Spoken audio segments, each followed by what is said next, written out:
नमस्कार, खबर समय जगत में आपका स्वागत है। मैं हूं आपके साथ अंकिता और आइए अब खबरें देखते हैं विस्तार से।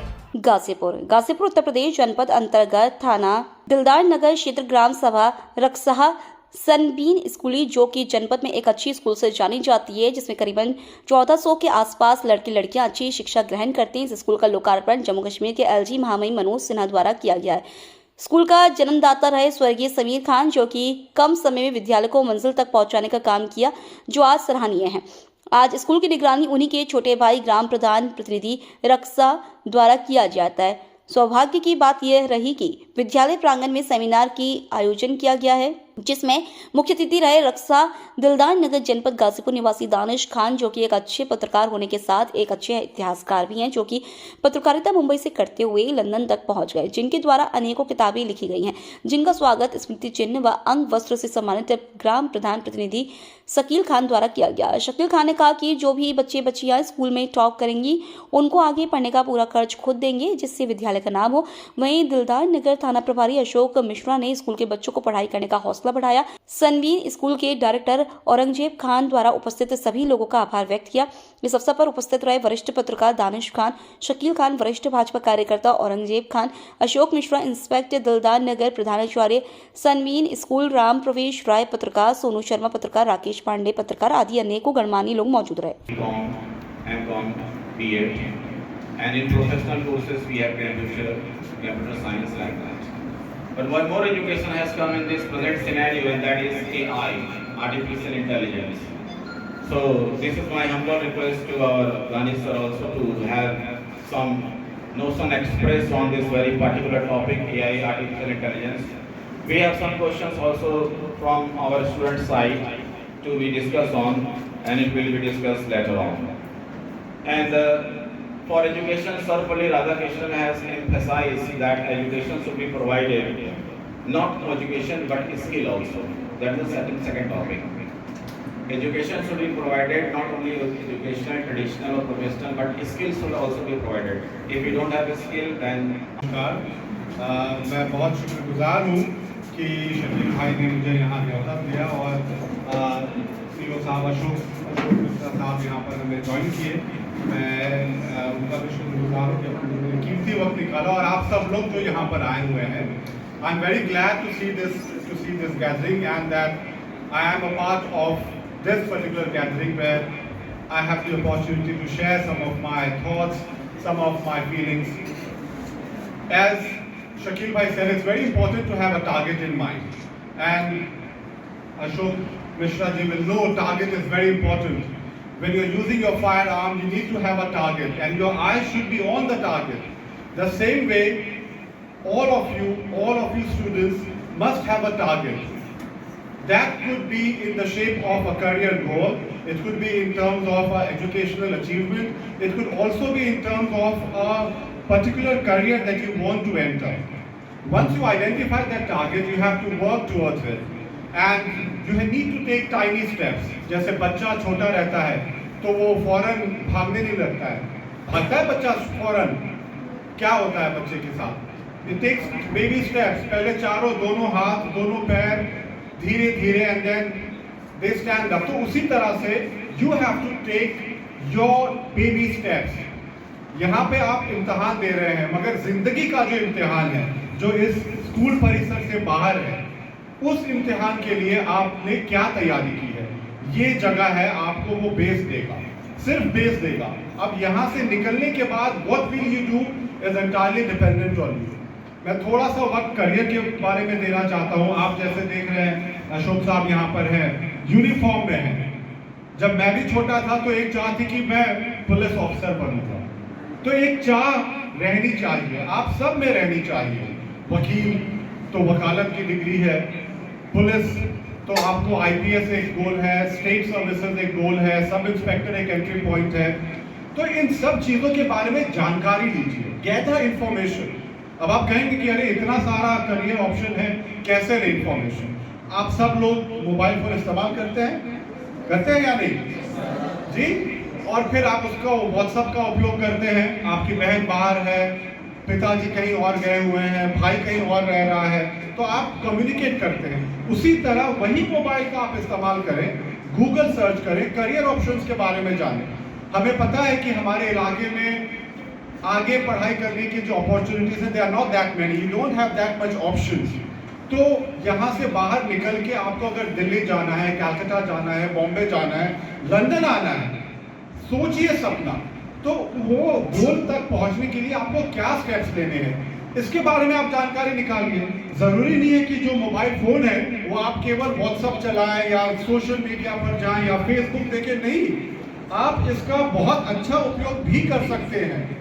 अपने को और डेवलप करने के लिए ऐसी जानकारी लीजिए जिसका आप उपयोग कर सकें, जिसका आप इस्तेमाल कर सकें। It's very important. और आज के ज़माने में इंफॉर्मेशन ओवरलोड है, करियर अपॉर्चुनिटीज भी बहुत है। आपने आर्टिफिशियल इंटेलिजेंस के बारे में कहा, मेरी बेगम वहाँ लंदन स्कूल ऑफ इकोनॉमिक्स में है, she also works on artificial intelligence.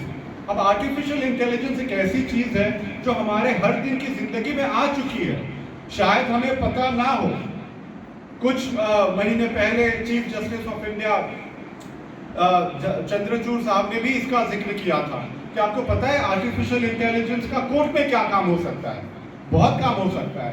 Bharat एक बहुत ही बड़ा देश है और तरह तरह की भाषाएं यहाँ बोली जाती हैं, लेकिन आज की तारीख में जो सुप्रीम कोर्ट के प्रोसीडिंग्स है और बहुत सारे हाई कोर्ट के प्रोसीडिंग्स है वो अंग्रेजी में होती है। अब अंग्रेजी सिर्फ एक भाषा है, जिस तरह से हिंदी, उर्दू, बंगाली, तमिल, कन्नड़ा है, उसी तरह से अंग्रेजी भी एक भाषा है, मगर वो एक ग्लोबल भाषा है, तो उसकी अहमियत थोड़ी ज्यादा है। आर्टिफिशियल इंटेलिजेंस का इस्तेमाल करके जो कोर्ट जजमेंट्स है, वो कोर्ट जजमेंट्स विभिन्न भाषाओं में भी आ सकती हैं।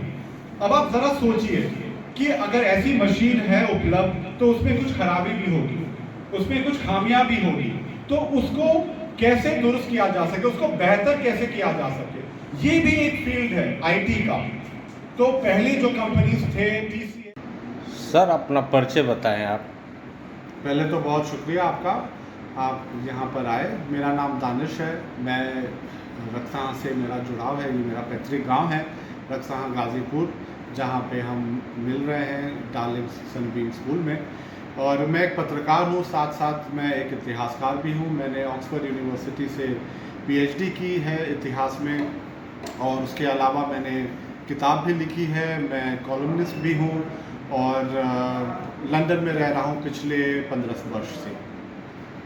सर आप एक पत्रकार हैं, अपने को बता रहे हैं, और इंडिया से जाकर लंदन में कुछ किताबें आपने द्वारा लिखी गई हैं। जो आप लंदन के बारे में कुछ कहना चाहते हैं तो थोड़ा जानकारी दे दीजिए। देखिए, लंदन जो है एक बहुत ही बड़ा और बहुत ही बिजी शहर है। लंदन जो है उसको दुनिया का फाइनेंशियल कैपिटल भी कहा जाता है, न्यूयॉर्क के साथ साथ। तो बहुत ही व्यस्त लाइफ स्टाइल है वहाँ पर लंदन की। मगर लंदन में एक खासियत ये है और सबसे बड़ी खूबी ये है कि वहाँ पर सारे दुनिया के लोग रहते हैं। तो हमारे भारतीय मूल के भी लोग हैं, श्रीलंका, पाकिस्तान, बांग्लादेश, अफ्रीका, चाइना, हर तरह के लोग वहाँ पर रहते हैं। तो वो जो है एक सही में मेल्टिंग पॉट जिसे कहा जाता है, वो है यूनाइटेड किंगडम। और लंदन जो राजधानी है इंग्लैंड की, तो बहुत ही बड़ा शहर है और काफ़ी कुछ हिस्टोरिक चीज़ें वहाँ पर हैं भारत से रिलेटेड। अगर आपको इतिहास के बारे में कुछ जानना है, भारत की पिछली जो बड़ी बड़ी घटनाएं हैं उनके बारे में अगर रिसर्च करना है, तो लंदन एक बहुत ही अच्छा सेंटर है, क्योंकि उनके पास ये सब दस्तावेज मौजूद हैं।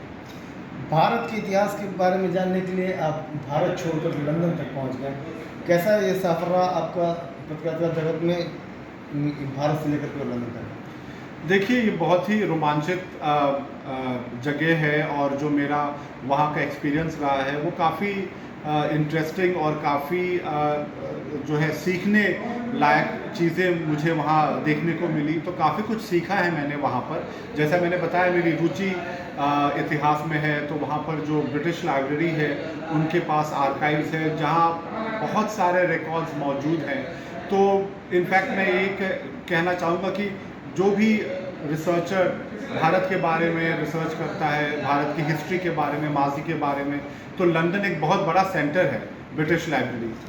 ऐसा सुनने में आया है कि आपने बहुत सारे मुद्दों पर काम किया है। इसमें एक भारत से जितने भगोड़े लोग थे उनके ऊपर भी आपने उस समय पूरा काम किया है, तो क्या था ये मतलब? जी हाँ, तो लंदन में रहते वक्त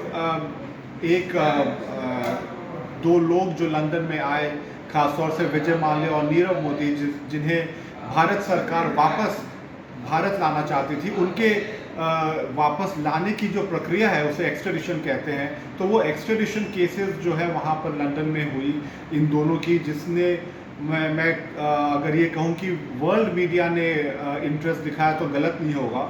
मैं जब ये केसेस कवर कर रहा था वहाँ लंदन के कोर्ट में, तो तमाम मीडिया के सहकर्मी वहाँ पर मौजूद रहते थे, तो काफ़ी इंटरेस्ट था इन लोगों में। और चूँकि मैंने ये कोर्ट केसेस, मैं और मेरी वाइफ रूही खान, हम दोनों ने ये कोर्ट केसेस बहुत करीबी से कवर किया, तो हमने ये डिसीजन लिया कि क्यों ना इसे एक किताबी शक्ल दी जाए। तो उस तरह से हमने ये किताब लिखी जिसका नाम है escape, true stories of Indian fugitives in London. ये अंग्रेजी में है, इसे पेंगुइन ने पब्लिश किया। 26/11 मामले में भी आप लोगों ने यहाँ भारत में मुंबई में रिपोर्टिंग की थी। जी, तो 26/11 जब हुआ तो उस वक्त मैं टाइम्स ऑफ इंडिया में था, और अगर आप बॉम्बे के मैप से थोड़ा वाकिफ़ हैं तो मैं ये बता दूं कि टाइम्स ऑफ इंडिया का जो दफ्तर है, जो मेन दफ्तर है, वो ताज होटल से काफ़ी करीब है।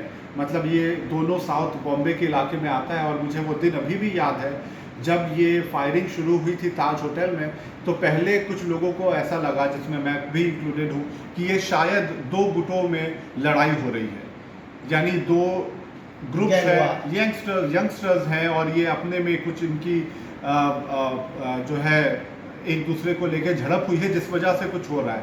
तो I was among the earliest to reach that, क्योंकि दफ्तर बहुत करीब था और मैं वहाँ पहुँचा। और उसके बाद में उस वक्त भी पुलिस बल बहुत कम थी, क्योंकि ये बहुत अब बस शुरू ही हो रहा था ये मामला, इसके बारे में अभी उतना लोगों ने जाना नहीं था। तो मैं बिल्कुल गेट तक पहुंच गया था, ताज होटल के एंट्रेंस तक, लेकिन वहां से मुझे अंदर आने नहीं दिया गया। और इनफैक्ट 20-25 मिनट के बाद ही वही जगह जहां से मैं गुजर रहा था ताज होटल पे, वहीं पे एक हैंड ग्रेनेड भी गिरा था।